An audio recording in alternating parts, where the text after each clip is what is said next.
the retreat that we had, the Sangha retreat, the 4 Lakshanas. And I'm going to refer to that retreat because there are differences between them.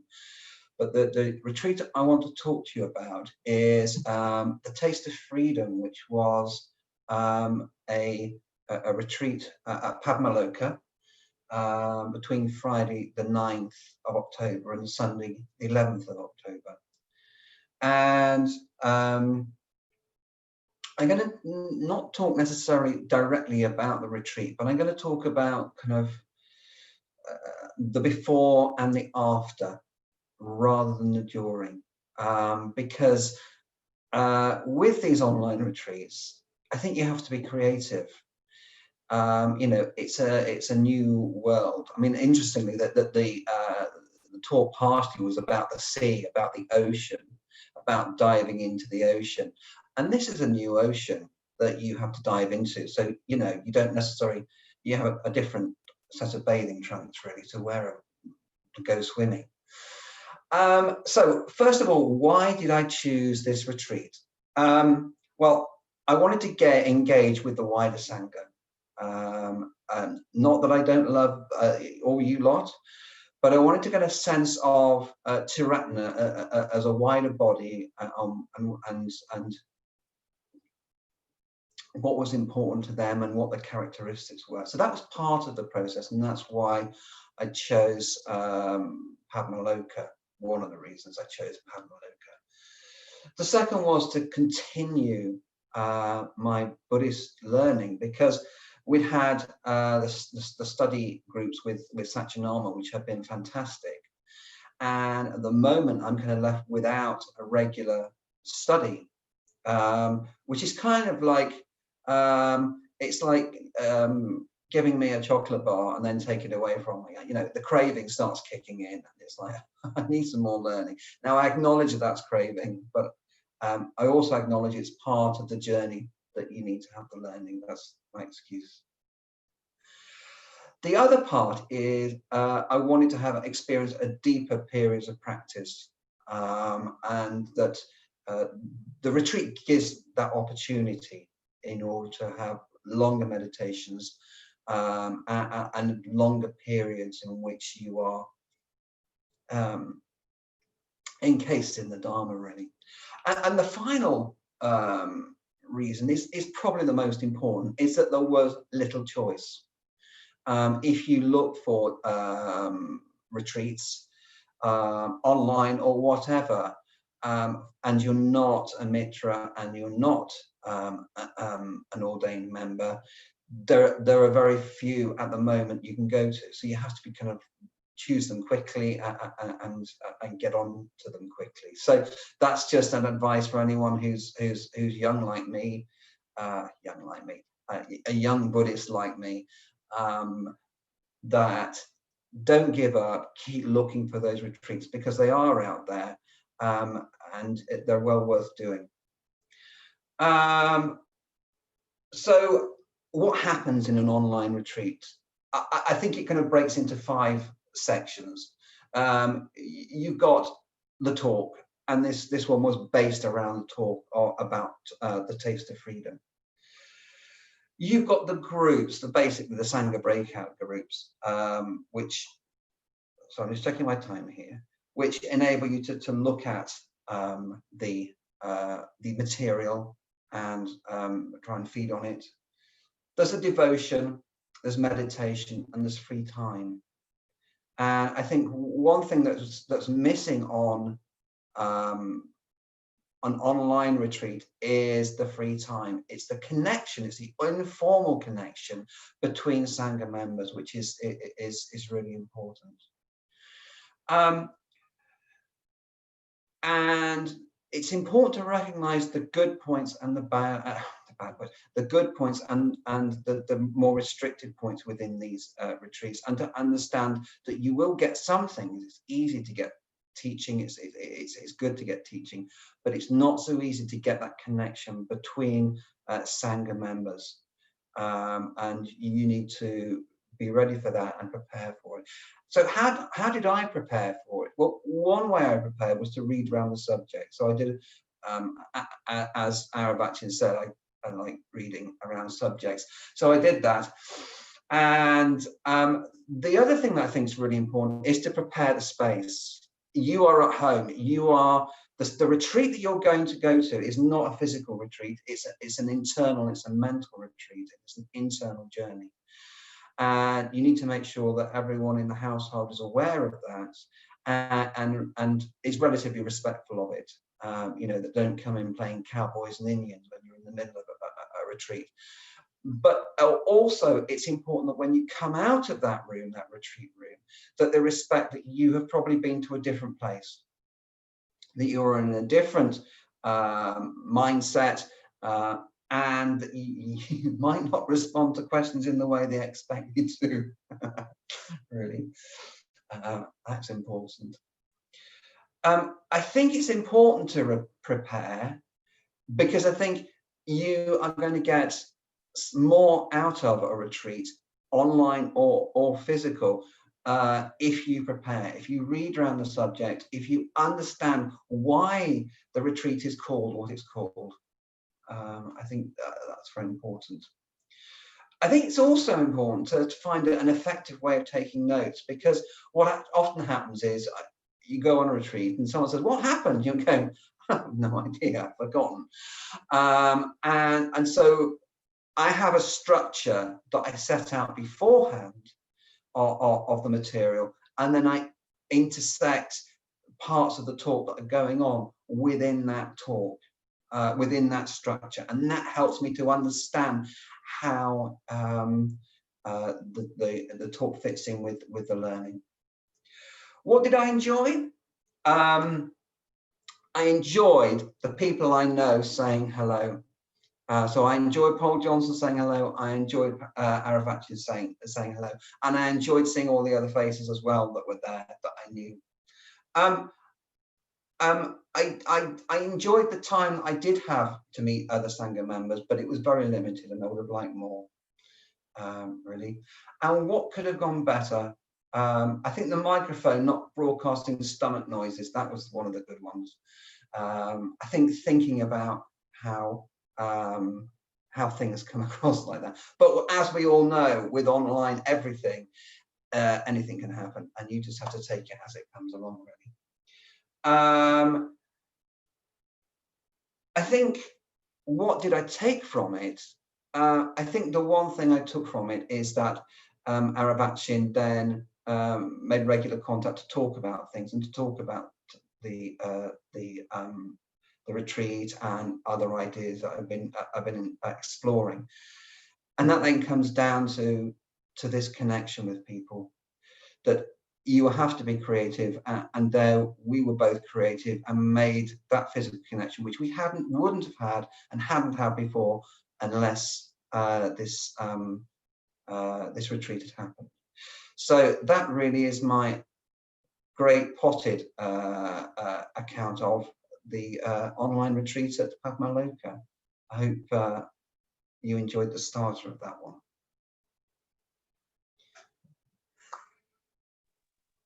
Thank you very much, Anthony. I like those traces of humor in between your comments, but very, very informative.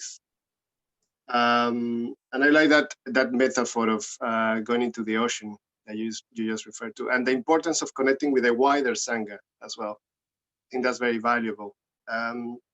As you say, those opportunities to go on retreat online might seem scarce, but very timely. We have an online retreat coming this weekend that we are organizing here in the Nottingham Sangha, and that retreat is open to all. So you don't need to be a Mitra to be in that retreat. You just need to be a regular. You have completed an introductory course with us. So all of you are invited to join us this weekend. So the retreat is called I Am Because We Are, and it's going to be led by a wonderful teacher, Dharmacharini, called Singha. She has led a weekend event for us before, and it was a wonderful exploration of practice together. So this is pretty much about what Anthony is talking about, creating community. So how we as a Sangha come together and create this wonderful space. So thank you very much, Anthony, for that. Next, in our roast, you say roast in English? I think that's an American thing. We have a wonderful friend of mine. I love her. I love her to bits. She's Geeta. And Geeta and I have shared a few experiences of being on retreat together, residential retreats together. And Geeta was involved. We were trying to remember when was the first, when was Geeta's introductory course with us. I think it was one, if not the very first Friday morning introductory course, was one of the first that we did. And Geeta always bring a lot of enthusiasm, you know, curiosity, a real sense of energy and passion for people, to meet people, to get to know people, to share experiences, and to hear, to listen to others. So it's wonderful. It's wonderful that Geeta is talking to us tonight, and I'm really looking forward to hear more from you, Geeta. So over to you. Thank you. What a lovely introduction.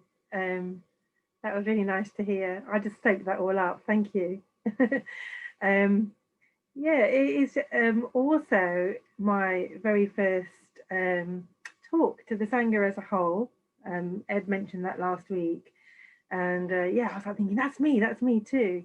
And it feels like an honour actually to be doing that. It feels really comfortable, and yeah, I'm always excited about Sangha related events, and yeah, so that's really, it's lovely to be here and do this. So I came to the Sangha through a fellow member who's not here tonight. Her name is Kate.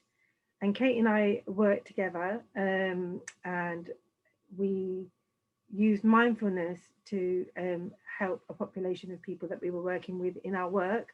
And I started to learn meditation through that route in, and I started to come via drop-ins. And yeah, it just went from there, and that's why everything's so vague. Just kind of drifted in. Yeah, and I think talking about online retreats, I think what's led to doing the online retreats is obviously all that previous journey, to be fair.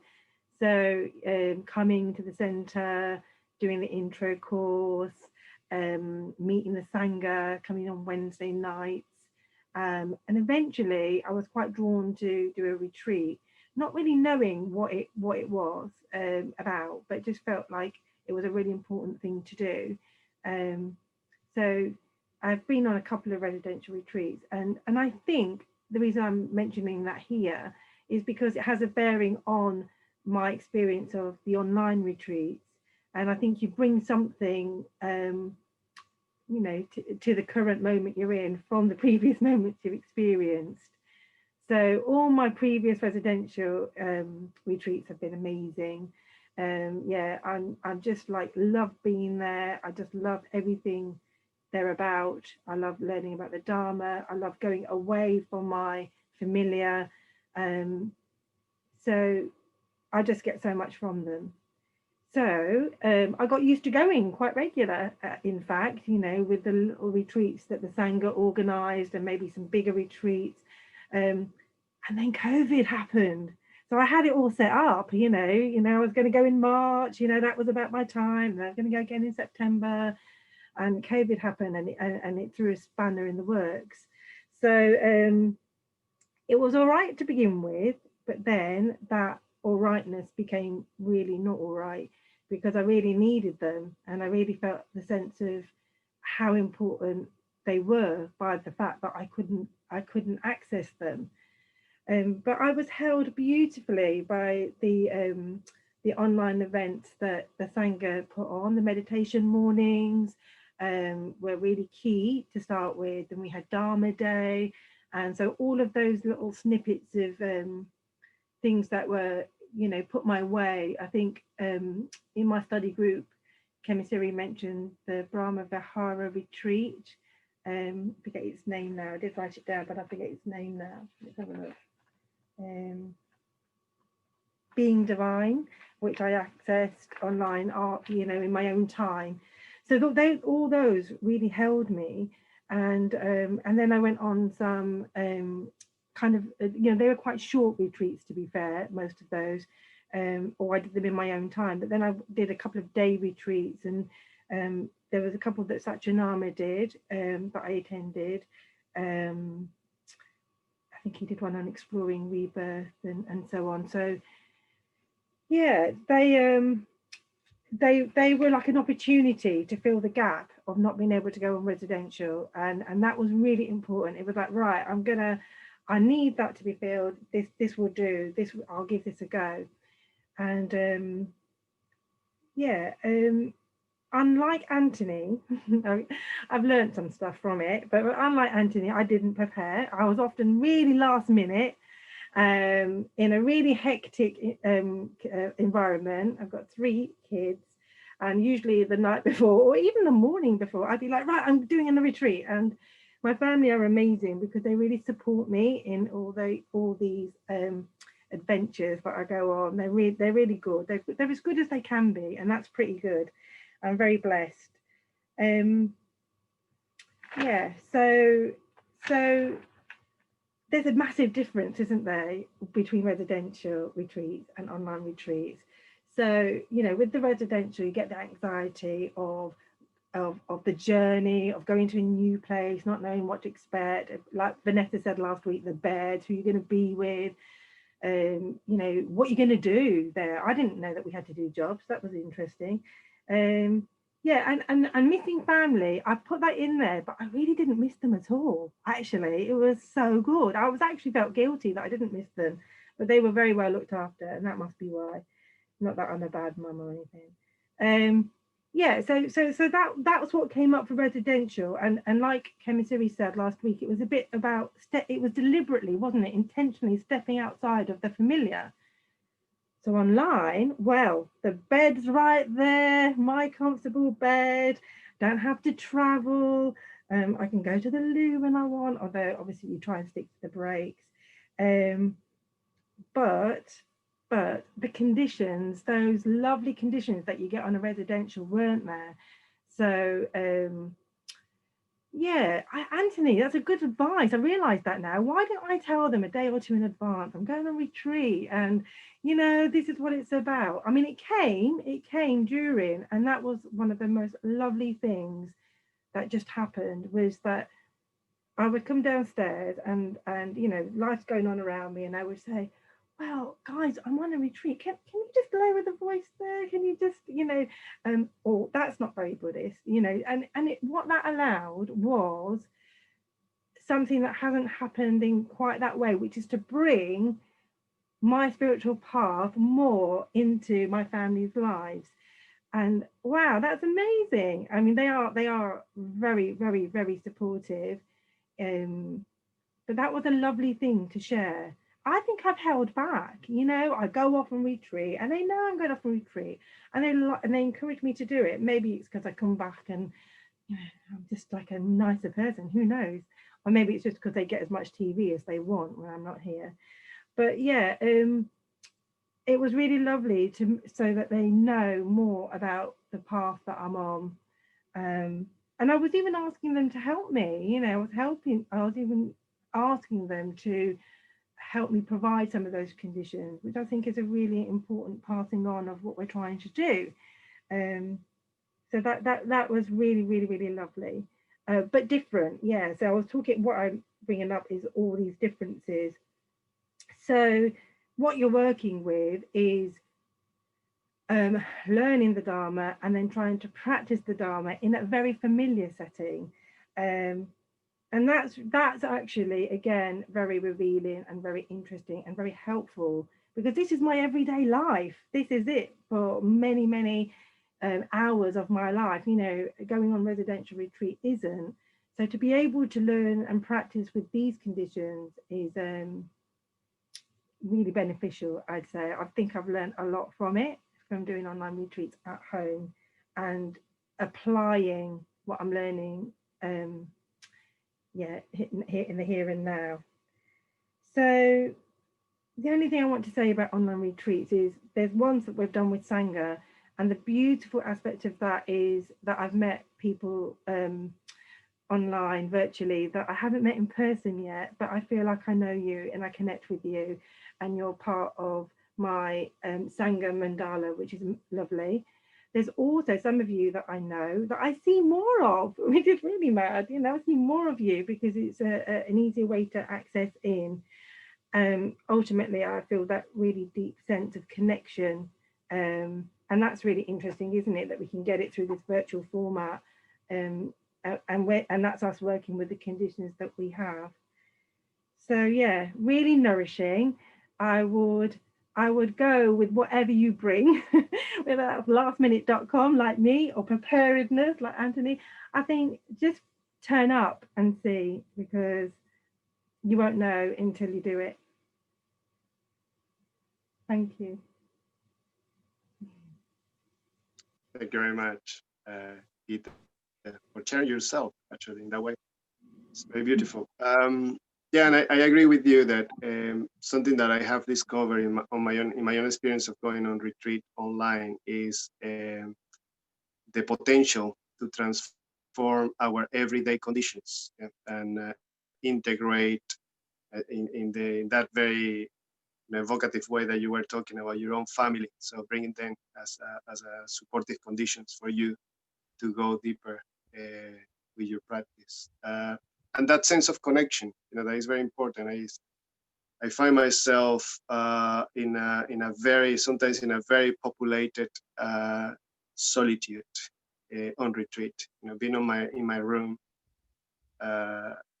but at the same time holding all these people that are on retreat with their own houses, in their own homes. So thank you very much, Geeta, again. And then the third speaker tonight is a very dear friend of mine. He's the newest member of the Avirati men's community. And when I think of Zac, I think of energy. And Zac is a volcano of inspiration for me. He erupts with energy, with inspiration and vision. Yeah, a real sense of being in connection with something. That is very alive for him. The ideal, I would say. And I have really enjoyed being living with Zac in the last few months, but also being on online retreats with Zac.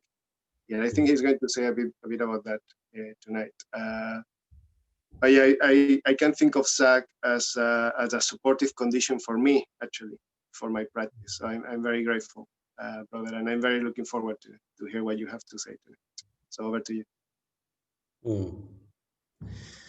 Well, thank you, Arivash, and what a very lovely, warm welcome. Can everyone hear me okay? Great, lots of thumbs up.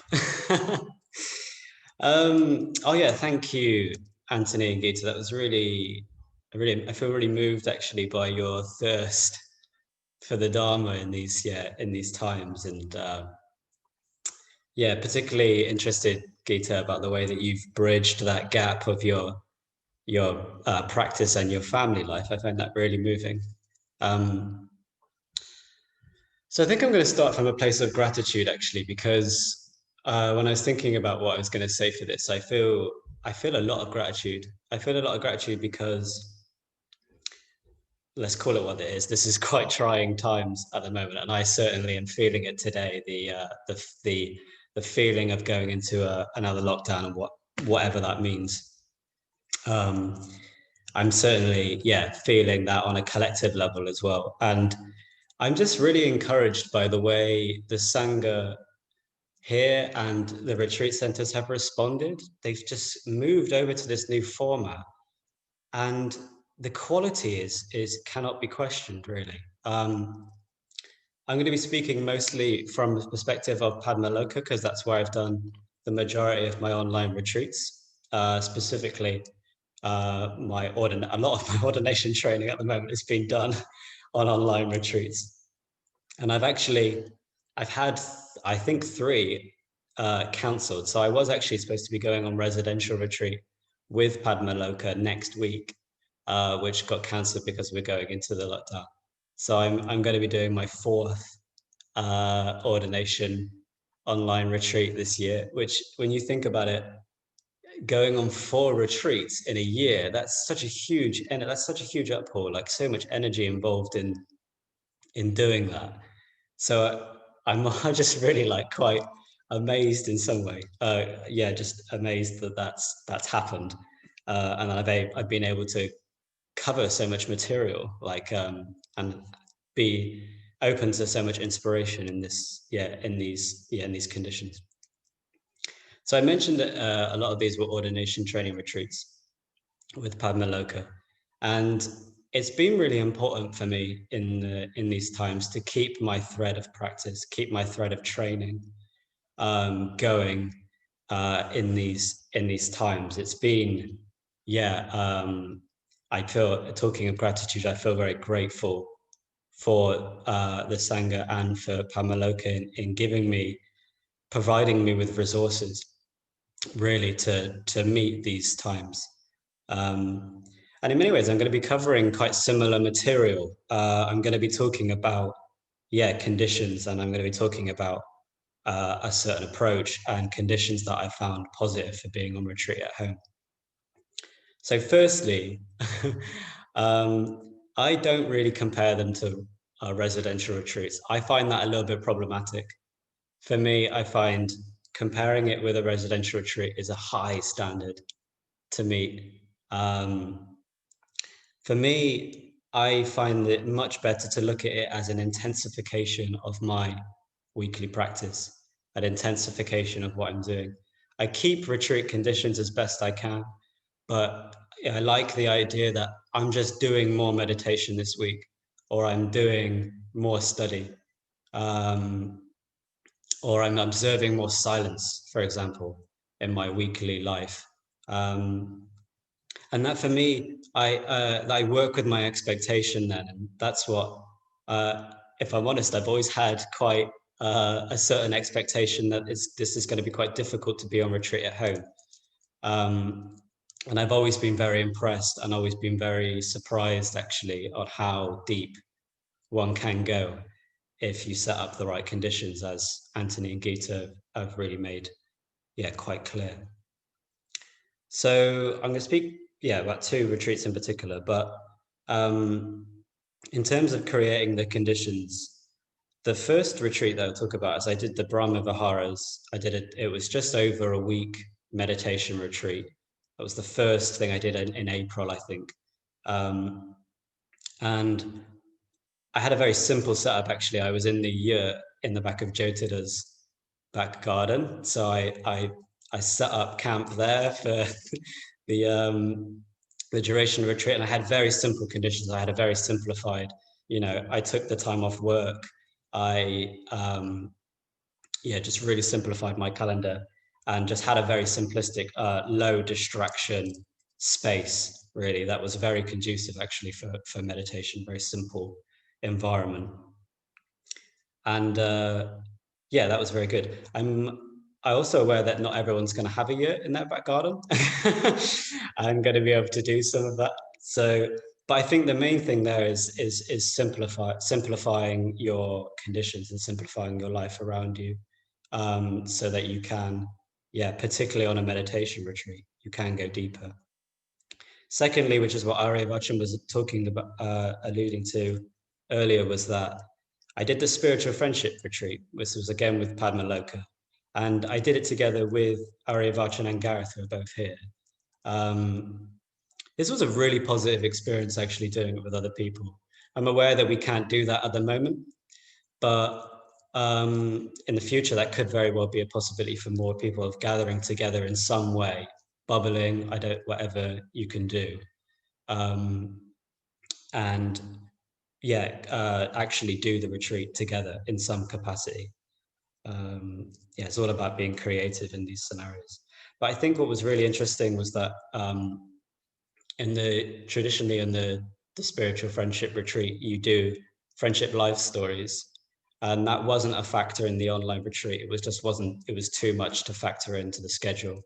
But Arya Vachin suggested that we do that here, which was really lovely. Actually, it was really good. I really appreciate his contribution in that way, because it was it was very good to share our experiences.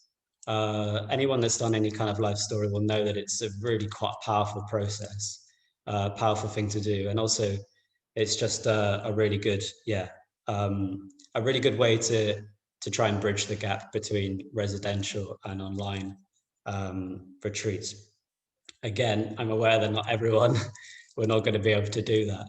But in many ways, I've been on retreat with a lot of people. I've done a lot of these retreats with people.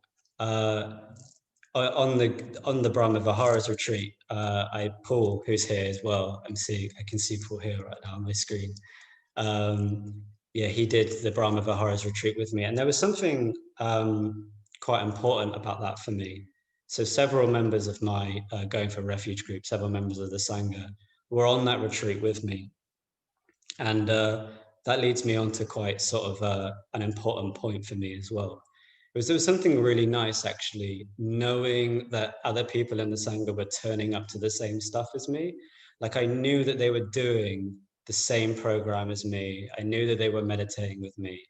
I was thinking about like ways I could suggest people to try and create the connection of Sangha on these online retreats. And in many ways, it was really good. You know, after the event, we caught up, you know, especially when the restrictions died down a bit, we caught up about the retreat, you know, we talked about our experiences. But actually, you know, I think the thing that was really important for me was just this kind of imaginal level that I knew that my friends were doing. It's hard to kind of explain, but in a way, Satyaraja really brought this home. He was leading my study group on the spiritual friendship retreat, and he really hit this home around this imaginal connection with our friends. And that's been a real linchpin for me, actually, in doing these retreats, is trying as best as I can to connect with my imagination and to feel a sense of my friends doing this retreat with me, actually. And it was really encouraging. It was really encouraging knowing that Paul was doing this retreat with me. I knew he was there in many ways. I could get a sense that he was there, and particularly we were doing a lot of Metta Bhavana in that retreat on the Brahma Viharas. And yeah, I thought a lot of people, and that was really encouraging for me. So just to sort of wrap up that point, actually, one of the things that I was always really dreading about these online retreats was how is puja going to translate, and how is this is something I really, really enjoyed about being on retreat, is these big pujas, you know. Kusala Devi mentioned it last week, and just getting a big sense of the wider Sangha, as Anthony was talking about, and getting this just experiencing the sound and everything around me. And I thought, this is going to be hard to live up to. I don't quite know how we're going to translate that. But in a way, I did the same thing. You know, I was really imagining how I'm feeling at the moment, and having not being able to go to Padmaloka. I'm feeling a real strong sense of longing to being back at Padmaloka. That longing for me is a real, I feel a real strong connection in that longing to Padmaloka. And for me, it was really important when I was at the pujas to really imagine that I'm there, and really tune in, and just imagine, like, where would I be sat in the shrine room, and where would I be, and just imagining the smells and how it felt like to be in the presence of all these other men, and just being in the presence of the beautiful shrine room there. So I think that's my 10 minutes, but I think that's about yeah, kind of everything I wanted to say anyway. So yeah, thank you. Thank you very much, dear brother. Yeah, very, very interesting points, and I just want to rejoice in you, Zac. The way that you are very creative, you know, and I really like your point about thinking of online retreats as a different creature, the residential, and that, you know, sort of an I really like the way you put intensification of your weekly practice. So online retreats can be a very good opportunity for us to, even if we don't have a practice, you know, a daily practice, a weekly practice, maybe it's a very good opportunity to create conditions in our environment, the environments that we live, to support that intention, you know, of practicing at home. So I really want to encourage all of you, you know, to try that out in whatever format suits you better. As Geeta was mentioning, it could be what we're talking weekend retreats or week-long retreats, but also it could be just a morning session, yeah, as Geeta mentioned, and that can have a very strong impact in our lives. And all of our speakers have mentioned venues, retreat center venues. Though we cannot go there at the moment on retreat, they are, as our speakers have said, they are offering online retreats that you can also access. So we are offering a weekend retreat this weekend here in Nottingham. But also, if you want more information about these other venues, you can go visit the website goingonretreat.com, and you'll find more information about that. So we have over 20 minutes now to go into groups and explore these themes more in depth. So we have the 3 speakers from tonight. And if you were here last week, we had 3 other wonderful speakers talking about the experience of being on a residential retreat. So let's explore, and we'll be back at 9:25 to wrap up. So enjoy the groups. Just give me a minute. A couple of people have left, so I just need to, That's fine. Yeah. to reshuffle the groups a little bit.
Hey, Sachimega.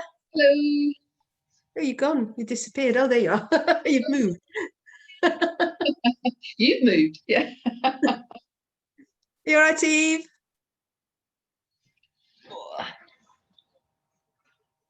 Oh, it's lovely to see everybody.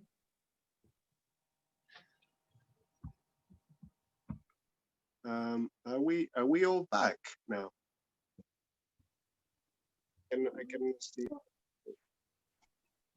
Not We're sure. back in the groups, yeah.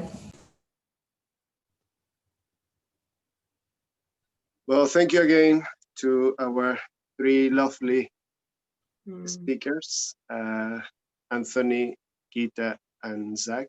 It's been a very beautiful exploration basically of conditions. How can we create conditions in these times for support, not just our individual practice, but our collective practice as a Sangha. So in that sense, I want to mention a few things that we are offering. So this Friday morning, we'll be starting a follow-up course for those of you who have completed an introductory course with us. That's going to be led by Karuna Vacha and Rachel. Woodburn. Woodburn, that's it. Thank you. And they're going to be exploring a very beautiful sutta called the Meghiya Sutta. And it's basically about friendship, again, about conditions, how to create conditions for the maturation in the spiritual in our spiritual journeys. So that's this Friday. Please visit our website and you can still book. There are still places available. This weekend, as I said before, we have Singha Sri leading an online weekend for us. It's very manageable. So I really want to encourage all of you to be there. So it's 2 sessions on Saturday and 2 sessions on Sunday. That's from 10:30 to 12:30 and in the morning, and then in the afternoon from 2 to 4 p.m. And we're going to be looking at this thing of I am because we are creating beloved community from the inside out. So it's basically about reflecting, us coming together. Then next Tuesday, we are going to be offering the first ever online introductory course for the Nottingham Buddhist Center, the Nottingham Sangha. We had a beautiful, lovely, energetic, inspiring meeting last night with all the team, and we are very looking forward to do. Some of you are here, the people that are going to be supporting that course, and some of the people that are going to be in the course as well are here tonight. But please spread the word. We still have places, so if you can just encourage friends and family members to join us, that would be very, very welcome. And then next week, we want to change a bit the format of what we've been doing. So we want to move into an exploration of ethics, of Shila, the first limb of the threefold path. But we want to make some changes to the format. So we are not going to have, for the next 5 weeks, we're going to be exploring each of the precepts in turn. But rather than going into breakout groups, we're going to have a bit of a more workshop style explorative space together. And also, straight after the meditation at 8:10, we're going to open this Zoom session. And we want to encourage you to have a bit of a tea break time together, just before. We are sort of missing that space. I think Anthony referred to that earlier in his talk, about just socializing, just having a space where we can just be together and talk, and maybe perhaps getting to know each other a bit better. So that will be next week, and we have Kusala Devi starting the series, exploring the first precept. So please join us for the meditation at 7:30, and then from 8:10 we'll be opening the Zoom session, and you can join us for the tea break. And finally, we at the end of this month, we are going to still talking about community and Sangha. We are going to be celebrating Sangha Day Festival, which is a very important festivity for us in the Buddhist world. And we're going to be doing it with Triratna as a whole. So Anthony referred to that, the importance of the wider Sangha in his talk. And we're going to be connecting with Triratna Sanghas across the planet, across the continent. So there's a program that is going to be emailed to you in the next few days, but we're going to try to join in with some of the events that are happening across the globe, and also we'll have some space for us to come together here in our beautiful Nottingham Sangha. So that's all for tonight. Thank you very much, everybody, for joining us, and see you soon. You can unmute yourself and say goodbye. Thanks. Thank you, Thanks, everybody. Bye. Everyone. See you soon. Everyone, lovely to see you. Take care. Good to see you all. Bye-bye. Bye. Oh, nice to see you all. Bye. Bye.